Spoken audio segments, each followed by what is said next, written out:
Welcome to the last breakfast. Please enjoy the video.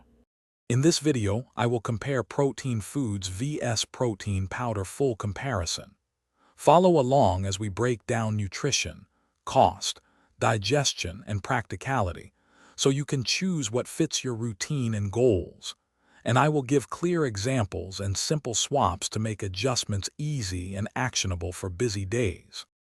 Protein from whole foods often brings additional micronutrients and fiber, while powders deliver quick, measured protein spikes useful around workouts or busy schedules.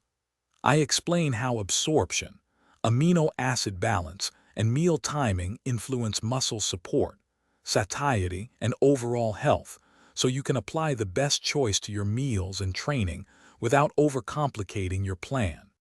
If this video is helping, please subscribe and like. It really supports the channel. Quick recommendation.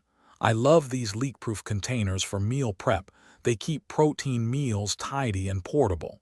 Check the description for the link and other deals so you can grab a set if you like them. Thanks for the support. Now let's get back to the video. I share practical tips for mixing whole foods and powders to hit protein targets, including portion ideas, timing, and simple swaps for breakfast, lunch, and snacks. These suggestions help you save time, manage cost, and maintain flavor variety, while ensuring you meet goals without obsessing over every gram. Thanks for watching. If this was helpful, leave a like and consider subscribing. See you next time.